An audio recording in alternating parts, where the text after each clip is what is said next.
Case against the University of Lethbridge with Francis Whittison, Paul Vibnitz, and Joe. Oh wait, I'm gonna get your name wrong. What is your name? Yes, and Jonah Pickle. So I guess I could have read your name tag too. And yes, we're going to try to keep. When we get to the audience time, we're going to use the microphone this time to make it a bit easier for everyone to hear. Yeah, that's good. Thank you.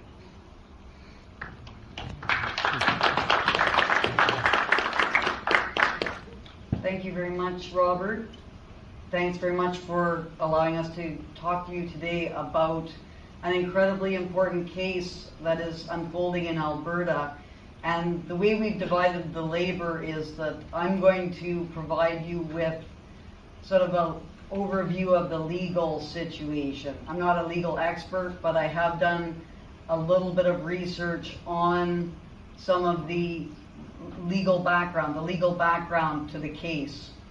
So in 2023, Paul Vibnitz, professor of philosophy at the University of Lethbridge, invited me to that university to give a public lecture on how wokeism threatens academic freedom, ironically titled, as we'll see, and then to give 2 lectures in his philosophy class on whether Indigenous ways of knowing should be, whether there should be respect fostered for Indigenous ways of knowing.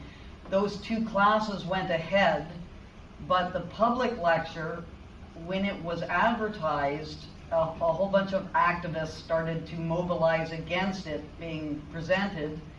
And as a result of that, first of all, the President Mann, said that it would be allowed to proceed even though my views were reprehensible because of the free speech policy. And we have a government-directed free speech policy in line with the Chicago principles in Alberta. So I would be allowed to speak, that talk would have to proceed. But then after all the indigenization activists, and there's a huge indigenization element at the University of Lethbridge, began protesting, and about 20 professors and the Faculty Association was also implicated. Then President Mann backtracked and canceled the talk, or rescinded space, and then I said that, because I thought it was very important to be able to go to that campus anyway and not be pushed off by this totalitarian maneuver, I went anyway and came face to face with about 700 people, not all of them opposing me, but there was a significant number with signs like free speech is not, hate speech is not free speech, and so on. Anyway, as a result of that, Paul Vibnitz, Jonah Pickle, who is a student who wanted to listen to the talk, and myself got the Justice Center for Constitutional Freedoms to mount a charter challenge against the University of Lethbridge, and that case is going to be going forward in 2025. So we are currently getting everything together. And there's 2 questions that come out of this situation. The first concerns the success of the case. Is it likely that the case will be successful legally? And then the second is the effect that it will, what effect will it have on, problems that we're having in universities, which is open discussion, critical thinking, academic values, the academic values of the institution. In terms of the effect, it's already had a large effect because of the publicity that we got about it. So we've had a lot of coverage of this case, and even better, because of the legal challenge, we were able to get the release of documents, 250 pages of documents, and it's called the Record of Proceedings that was released, and that is available, that is publicly available. And the professors at the University of Lethbridge, 15, wrote emails to administration just showing you the serious problems that we are facing at universities. Anyway, that's to go through all their rationale, but basically they made two claims. One is that my work was not academic and therefore was not protected by any kind of academic freedom considerations. The second was that although my work might be academic freedom, there were higher values than academic freedom at the University of Lethbridge, and this was protection from harm, protection from hate speech, and the need to build relationships with the Indigenous community. So these were the kinds of things which were put forward. In terms of so that's kind of, I think there's been great progress that's happened, even as we speak, but in terms of what I wanted to just briefly talk about, because I don't want to take too much time, is the potential for a legal success in terms of getting it to be recognized that there was a violation of our charter rights. And this is, one would think that this would be a slam dunk, but it's not, because the courts are split on whether the charter applies to universities. So in Ontario and BC, the courts have generally ruled that the charter does not apply to universities, and in Alberta and Saskatchewan, they have ruled that the charter does apply. So we have a good shot in Alberta, especially because the Alberta government directed the Chicago principles. So the government is directing that the Chicago principles be implemented. And why is it that the charter applies to universities? Well, first of all, people argue it shouldn't apply, and actually faculty associations argue that the charter should not apply on the basis of university autonomy. So universities, they argue, are not any kind of government entity because they are supposed to be autonomous entities. However, in Alberta, we are very government controlled. Universities are very government controlled. Boards of directors are appointed by the government. All sorts of policies are managed by the government, the funding, all these things. So you can say that there's a government, like universities are running government programs, and therefore the charter should apply. Even better, the courts have really stepped in with respect to the charter when there is a freedom of expression kind of dimension to these cases, because they say that the statutory purpose of universities is to nurture freedom of expression. So because we have a freedom of expression case, many of these cases are not having to do with freedom of expression, like one had to do with mandatory retirement age and these kinds of things, but freedom of expression is a major issue that the courts have said that universities should be cultivating that environment. In terms of the faculty association and administration saying that the charter should not apply, I've said that the reason that they usually give is autonomy, but there's another reason, and that is because faculty associations and administration have been captured by what's called wokeism, which was the topic of my talk that was canceled. And wokeism, we heard Eric Kaufman talk about wokeism yesterday, but I define wokeism as identity politics that purports to pursue social justice. So not just any kind of identity politics. And that kind of identity politics, when that kind of identity politics becomes totalitarian, that is wokeism. So this is just, you can see that from the documents that were released. Wokeism has completely infiltrated the University of Lethbridge, and they are not an academic institution anymore.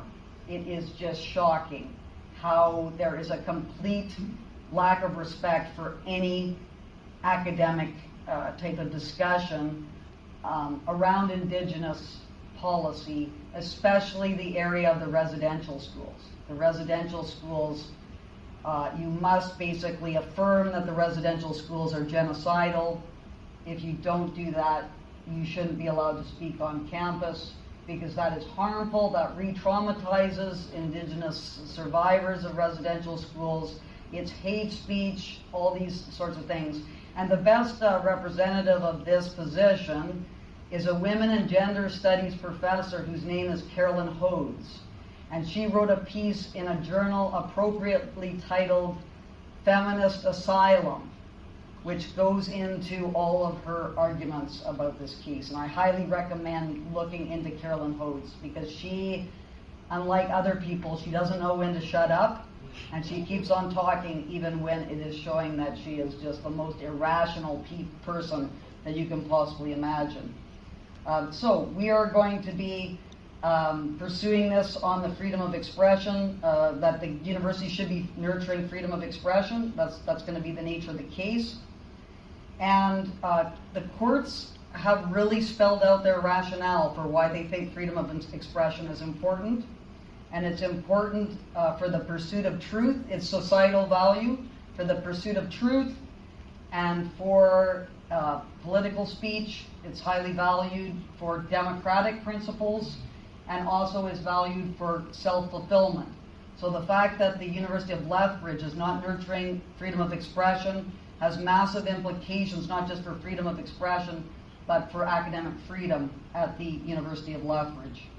And in terms of the pursuit of truth, we can see this with the residential schools, that, you know, the truth about the residential schools has been seriously impeded because of indigenization at the University of Lethbridge. And we can see this with, you know, Carolyn Hodes' work on the residential schools, where she said, for example, that there's a mass grave at Blue Quills residential schools. This is false. There is no evidence of a mass grave at Blue Quills. And then she also does a whole bunch of arguments about hate speech, how my views are hate speech, how Paul Demonitz is cultivating hate speech. And Peter Bohl wrote a very good piece in the February 2024 issue of the Society for Academic Freedom and Scholarship newsletter, basically saying Carolyn Hodes does not know what she's talking about. She has no understanding of what hate speech is in the law, and whenever hate speech is looked at, these ideas of freedom of expression, it's balanced with that. So are you pursuing the truth with what you're putting forward? And what I'm doing is I am pursuing the truth with respect to the residential schools, and there is no evidence of 215 children being buried at the Kamloops Indian Residential School, and it's highly improbable that that's the case, because not one parent has said that their child never came home from the Kamloops Indian Residential School. So who are those, what are the 215 bodies that are buried there? It makes no sense at all. In terms of democracy as well, we can see how these restrictions on discussing the residential schools are having terrible consequences democratically. For people who are not aware of the case, I just went and tried to ask questions at the Quesnel City Council. This is on YouTube. You can look at that City Council meeting. I was completely shut down from asking questions and was told that I was not welcome there and I should just go away. It was basically how the councillors responded to my questions, because they denounced a book, Grave Error, that I had made contributions to. So I think that in terms of our case, we have a very good shot because it's directly on freedom of expression. Paul Demonitz is a professor, so he should be inviting people to give talks. Jonah Pickle is a student. He wants to hear views about this, which he is being denied the opportunity to hear these views. And then we have, of course, the government directive. So it's a direct government policy about freedom of expression, which is being violated in Alberta at the University of Lethbridge. So in terms of the success, I think the case is very, very strong. But even if the case is unsuccessful, we have made great progress in Alberta, because we have shown that if you stand up to this totalitarianism that is imposing itself on universities, we can have massive discussion that can occur across the country, and I think that is just starting to begin right now on this very important topic. Thank you very much.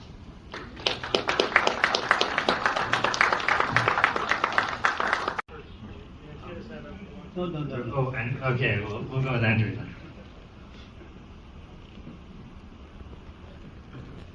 Thank you. Well, thank you to all three, and well done on taking the fight. A lot of people make a stink on Twitter, but you do need to have these things heard out in court.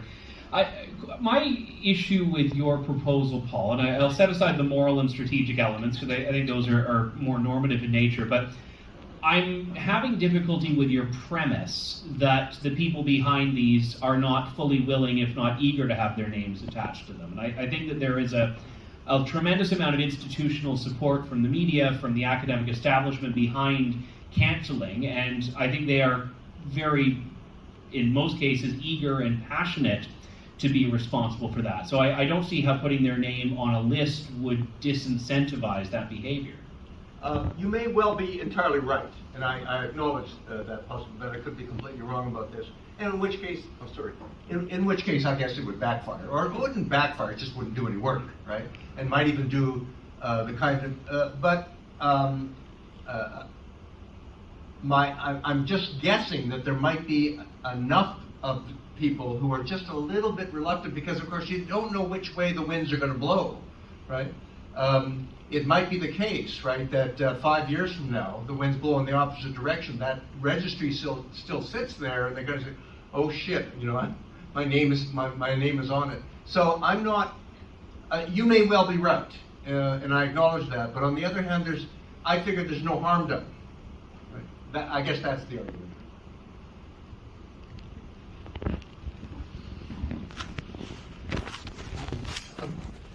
So, Francis, you were saying there's two provinces where freedom of expression was upheld at universities, and two provinces in which it wasn't? Because I don't understand, I thought freedom of expression was granted to all Canadians the same, just irrespective of whether they're on a university campus or not. Sorry, Robert, I got you running around this.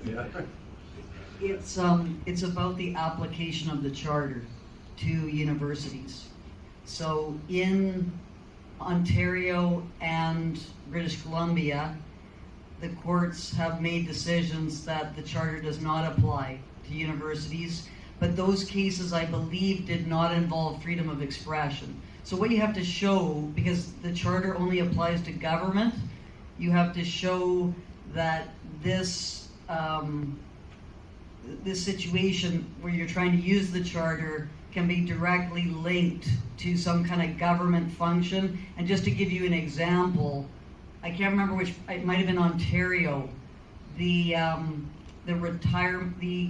Board of Governors was not, most of the Board of Governors was not appointed by the government in this Ontario situation. So they said, since the Board of Governors was not appointed by the government, it's not a government entity, and therefore the charter does not apply.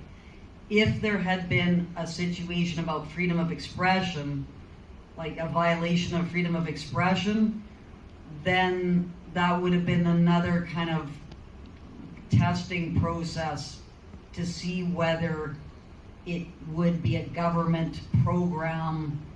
But they do say that there's a statutory purpose of universities to nurture freedom of expression. That might be all universities. The kind of thing that Jonah was pointing to, it's just gold for us, our case, because it's spelling out how the university has that mission, and the government has directed that the university uphold that mission. So it seems to me to be quite a clear case of a violation of charter rights. But it's a question of the thing that you're trying to apply the charter to, is this considered to be a government function in the universities? Thank you.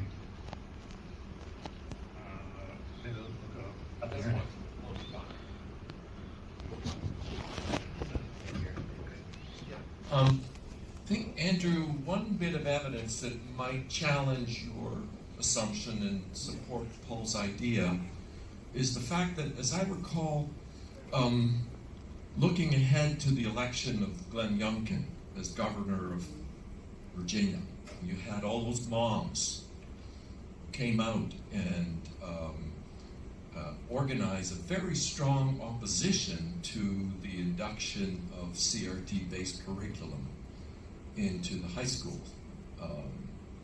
And the school boards resisted all that. And one of the things that struck me about that whole campaign was how strenuously the media, Joy Reid and others, so on, came out in disputing the idea that CRT was being taught and implemented. Well, it's got nothing to do with critical race theory. Which suggests to me that a lot of them were actually uncomfortable with coming out of the closet on that particular issue, and they felt the need to disguise it. And there were, of course, conservatives who were trying to smoke them out. You know, even guys like Andrew Sullivan, who had long before repudiated any connection with the GOP, still came out and said, "Come on, you guys are lying." So maybe that's the kind of thing that we're talking about here. And if we were to open that registry with a really nicely, powerfully worded prelude, succinct but powerfully worded, that states the problem with with critical theory applications and distortions of the principles of equality of opportunity, and then you follow that with a list of names of people who actually seem to act in accordance with what that prelude says they do. I think that might have some potential worth considering.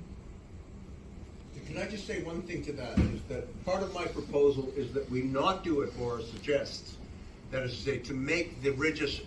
I don't want to make the registry partisan, because I want it to be the case, right, that the registry itself is simply stating a fact. These are people who did this with regard to these issues, right? Whether or not you want to support them or whether or not you want to punish them, that's up to you, the reader of the registry. Because I think otherwise what happens is the registry itself becomes partisan, becomes part of a political movement. And I don't want it to do that, because I precisely worry about the backlash to the backlash, if you see what I'm saying. Right? Although, I mean, I do take your suggestion.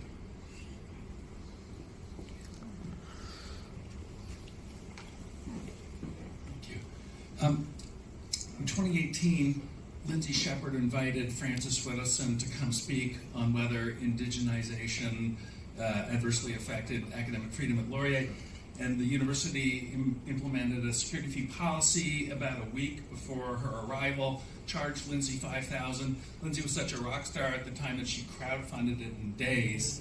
Then the university organized a competing event at the exact same time as Francis's talk, and it was a peace pipe ceremony in the gym, and I don't think you're allowed to smoke in the gym, by the way. That, I'm sorry, Paul, was the Francis Whittleson affair. So you're going to just have to come up with another name. Francis Whittleson Affair Part 2, The Return of Francis Whittleson, or I'm thinking Whittleson's Revenge. But that's up to you. As to Alberta and charter, the case that we need to talk about was U of A and that anti-abortion group, and that was a Justice Center for Constitutional Freedoms case as well. And it was an Alberta Supreme Court rule that the charter does apply. The charter rights do apply on campus in Alberta. I think that's the key. And then my last question for you, Francis, is if there's a little bit of time, can you just give a summary of what happened at U of A in January when Kathleen Lowry invited you up there? Because I haven't heard that story, and it's sort of like part 2 of the Lethbridge story. Yeah, so in terms of the first question about the cases, yes, that Alberta anti-abortion group, that was one case, but the really important case is the case called the Pridgeon case, which was about students who were criticizing a professor on their Facebook page.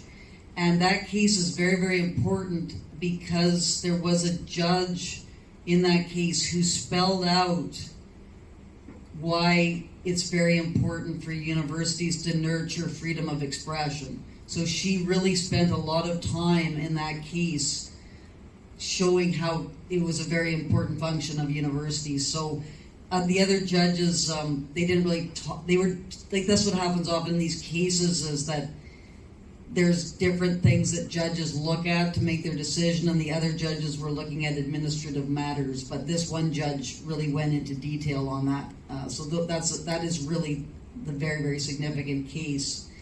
In terms of the University of Alberta, this was, again, it looked like it was going to be the University of Lethbridge type of situation, but the University of Alberta pulled out all the security stops, and they hired, like, they wouldn't make an announcement upholding academic freedom and freedom of expression. The president wouldn't do that, which I was very annoyed about. What they did was they spent tens of thousands of dollars on, security risk assessment stuff. We had plainclothes police officers in the auditorium. We had massive security, and the worst, it went ahead, and we actually had a really good question and answer. There was a bunch of students who arrived, about 100 students who, grandstanded and read manifestos off their phones and sort of thing, but then they just left. The problem would have been is if they didn't leave, what we would have, because the police officers told us, our job is to remove you so that you're safe. We're not here to remove the protesters. So if the protesters become very, difficult, then they can use the heckler's veto to shut down events. So this is a looming, because they didn't really know that, I guess, and they left, but if they hadn't left, that would be a problem. But it was a very good event, and we had a really great question and answer, so it all worked out, but it was, again, not standing up, not having the administration make clear statements about freedom of expression and academic freedom.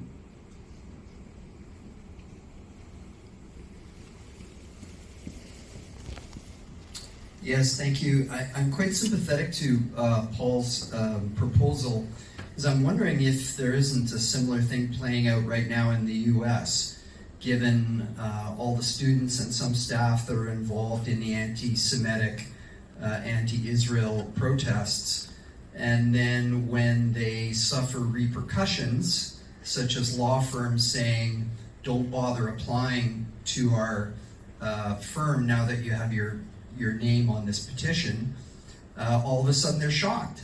And I think Victor Davis Hanson, you can correct me, calls them cry bullies, right? Because they bully people and they try to get their way, and then when all of a sudden they have repercussions to their actions, then they start crying and saying, oh, you're being unfair,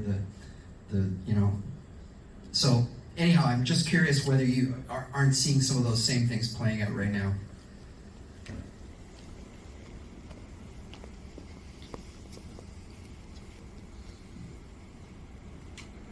I'm going to say I'm not a fan of this registry. I'm opposed to it. I think I've mentioned this to Paul before. I think it goes back to what Mark Mercer and I were talking about yesterday, which is we're trying to convince, like, the academic way is to convince people why they're wrong and not to punish them, because then they're not developing their ideas for the academic purpose, which is based on reason and evidence and so on. And it's just going to be inevitable that that registry is going to be used for some punishing, even if a lot of people don't punish people, that's got that, even if it doesn't happen, it's definitely got that flavor to it. So I think that we should take the moral high ground, although people don't think we have the moral high ground. We do have the moral high ground. We are defending the academic institution for what it's supposed to be doing. And what I'm amazed about is the public, because universities have been so terrible over the last 10 years, the public just doesn't care anymore about the universities. And we have to restore that to say, look, if we lose our universities, we are going to be in a terrible state in Canada. the professionals that are coming out of universities aren't gonna have the knowledge to be able to understand things. And as well, you're gonna have the universities looking at Nazi Germany, which I think is a very good case to look at. When fascism was mobilizing, the universities were one of the first targets, was to remove sort of the academic voices. So universities are a bulwark against totalitarianism, and when you have the firing of professors for stating unpopular views, this is the first sign of totalitarianism taking a grip in Canada, and I really fear that that's not far away if we continue to see the developments that we're seeing in universities.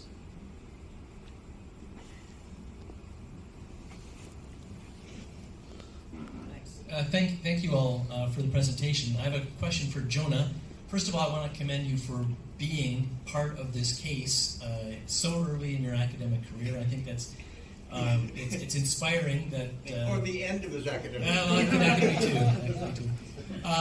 I'm wondering if you have managed to have any success in reaching out to other students across the country at other Canadian institutions, and creating some kind of some momentum around students regarding this, because I think one of the things that gets bogged down so much, and I see this in my librarian colleagues, like Megan Murphy, she didn't get canceled, she still has her blog, she can still speak, but it's the audience and their rights that are being infringed on when they don't have the opportunity to hear speakers. So I think it's really great that you're presenting that student perspective. But yeah, I'm just wondering if you've had the opportunity to connect with other students. Thank you.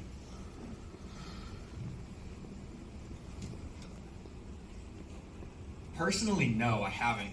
Well, a little bit, actually.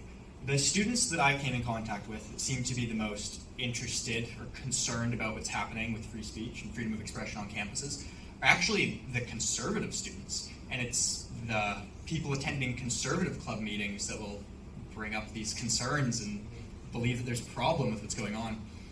I think it's good because, on one hand, students are involved. There is a subset of students that care and think this is a problem.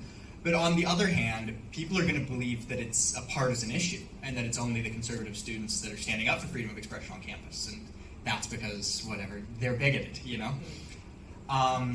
So no, I would like to see a group of students that's not affiliated with any particular political party come together and start expressing that, we don't want this. We're not at university for you to protect us from ideas. We want to be exposed to ideas and different ways of thinking.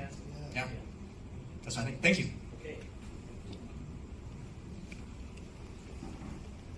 Well, in a way, I'm jumping in a little late because other people have spoken, but I know when I heard about the list, when you spoke, I immediately thought of things like Nixon's enemies list, and that can be used as a tool to demonize so quickly. And if there's any association with someone that's already said something that's vaguely violent, it becomes sort of these right-wing nut jobs, and you lose any higher ground. And I think Francis said that so well, is to try and still behave a certain way that you can retain that without, and it's also very polarizing. I mean, even if you try and be neutral, I don't think we've seen that would be another, look how crazy those people are, and we're just like Trump, seeing enemies everywhere. They're really the problem. I guess that wasn't a question. First, I want to say a few words to Jonah. I had the pleasure of talking to him at dinner time yesterday. And I want to ask you a question, Jonah. Are you one of the young men who might have contemplated an academic career, but it would have been completely turned off by the kinds of things that Dr. Page told us about this morning, and that would prevent you from even thinking about it? So that's one question. The other is to Paul. All these DEI people and this CRL, they're a bunch of bullies. They're just a bunch of bullies. They bully you all the time. That's their campaign. And I don't want us to become bullies back. So I'm against the list. Having said that, the thing that the gentleman over there was talking about, when the Harvard, the 30, I think it was 30 campus groups, who came out with a statement and so on, the horrible things that they said. And then as soon as someone said they were going to print their names, all of a sudden they were very worried they're not going to get any law, they weren't going to get their internships and all the rest of it. So I think they should not be allowed to write anonymous letters. They should not be allowed to go around with masks on them. If you are going to stand up and make these proclamations on any side of a political issue, you should have the courage to show your face and sign your name. But I'm definitely not for engaging in those kinds of tactics ourselves. But I'd like to answer the question about, might you have contemplated an academic career, but with these circumstances? Because this is what really concerns. The answer is yes. When I entered my undergraduate, I was considering much more strongly the prospect of going to graduate school, continuing on to do a PhD, doing research and not in the private sector.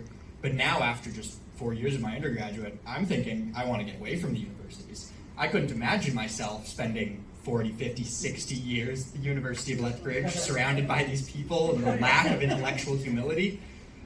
Yeah, it's definitely turned me off from a career in academia. He's a smart guy. Is the question? No, that's okay. No, it's okay. Okay. I'm listening to everybody's. We're actually running out of time, so we'll have just one more question, and then after the answer, we will go to break. I thought this, the discussion that Paul stimulated by suggesting a register is a very useful one. I share the worry about a register being a kind of shit list, an invitation to demonize people. At the same time, fundamentally, all of us need to be held accountable for what we do. And it bothers me. I wrote a letter to Epoch Times some weeks ago when they publicized the fact that Jordan Peterson had been found guilty of misconduct or whatever by this committee of the Canadian Psychology Association, but they didn't name who was on the committee. And I said, why didn't you put their names in? It shouldn't be just Peterson's name in there. The name should be there of who's going after him. Similarly, when Ricardo Duchesne was run out of the University of New Brunswick, there was a petition signed by initially about 50 professors there demanding his ouster. So I wrote them each an email, and the email is still on my website. I didn't get very many replies from them, but I thought it was important to let them know that they're being held individually responsible for what they did. Similarly, I was thinking when Francis mentioned a while ago that there were 15 people who wrote emails at Lethbridge, and their names are on the website. So I was thinking, when I get a chance, maybe I'll drop each of them a line. Just let them know that you're known. You can't hide. And I think that lesson should apply to all of us in all kinds of circumstances. So I just wanted to say thanks. Okay. I just wanted to reply to some important. This is directly related to what you're saying, Ken. When I started at Mount Royal University, I was protected by a provost and dean, Provost Robin Fisher and Dean Manuel Merton.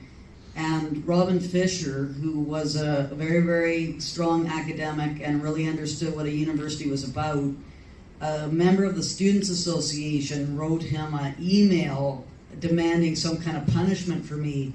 And Robin Fisher replied to the email and CC'd me on the reply, saying, I suggest that I would be happy to talk to you about this, but I suggest you go and bring up your concerns with Professor Widowson. That nipped that poison in the bud. If he hadn't done that, there could have been mobilization against me at that time. Fast forward 15 years to Mount Royal in 2020 and 2021, there was all sorts of emails being sent that I never knew about until I was going through my arbitration, and that was poison. So these this is something that's got to be talked about with respect to, you know, what administrators do with these emails. I don't quite know what the answer to these questions are, but that is terrible when that starts to happen. And with the University of Lethbridge thing, I don't think any of those people who wrote those emails thought that those emails would be made public, and now they are public. And so there is going to be accountability for the things that those people did. Thank you. This is a very interesting presentation, and we are going to go to about a 10-minute break, and then we'll go on to our keynote afterwards. I should mention that Elizabeth has brought a bunch of Heterodox Academy swag, and I suspect, I could be wrong, but I don't think Elizabeth wants to take it back with her. So if it disappears on the table there, you can also take a cookie. The cookies are good. If you haven't tried one, highly recommended. So 10 minutes, and we'll come back for after the break.